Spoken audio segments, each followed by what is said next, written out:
and welcome to the 3D Princess. The Princess is out of town today. She's actually down in Florida doing some things without me, so I'm playing with her toys. I had some questions about the Kingroon 180.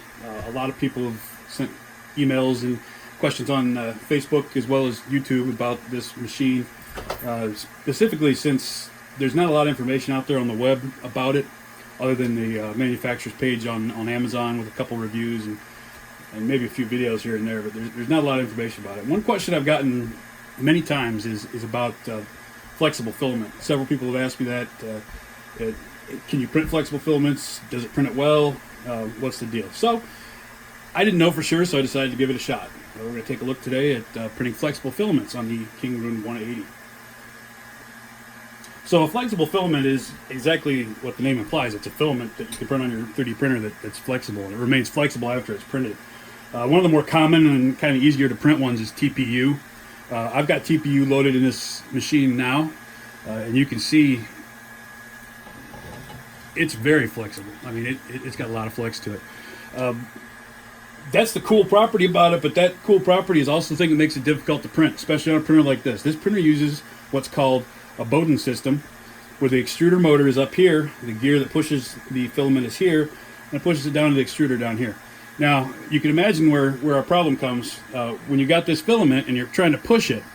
If it's got this distance here to push it, it's trying to push this flexible filament, and it can get jammed up in the extruder head and all that fun stuff.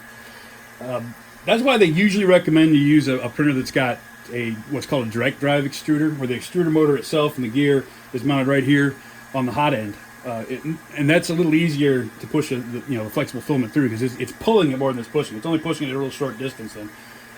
But that's not to say that the printer is not going to be able to print flexible filament. Now, if you look at the manufacturer specifications for a lot of these printers, you're going to see, especially the ones that have these Bowden type systems, they aren't going to recommend TPU or flexible filament. Some may tell you, oh yeah, it's capable of it, not recommended. The main reason for that isn't because you can't do it, it's because it's not going to be necessarily as easy as just putting the filament in, loading it, and go. You may have to do some experimentation, and your results may not be as pretty as you'd like them to be. So they aren't going to advertise, oh yeah, this will print TPU, if it's not going to print TPU well.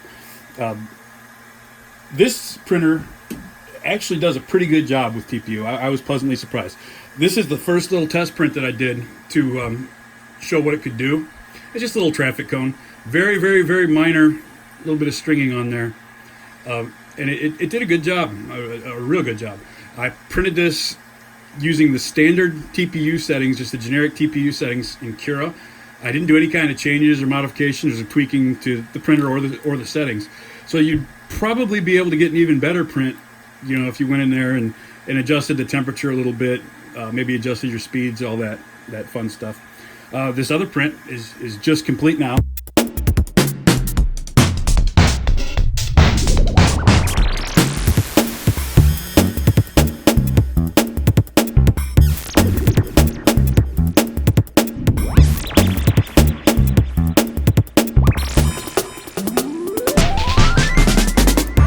We're going to go ahead and peel that off for the first time.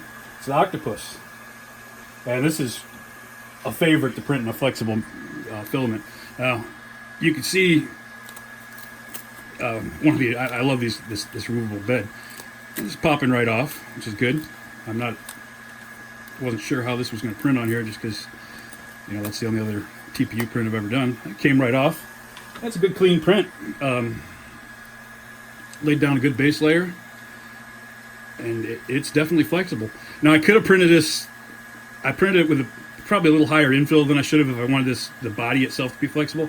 I mean, it's good and flexible. It's got a lot of flex to it, and it's strong, but it's not going to compress as much as I'd like it to, because I think I used like 30% infill, so it's going to be a little firmer. There's very, very little stringing. Now, stringing is an issue with TPU, even on some of the nicer printers.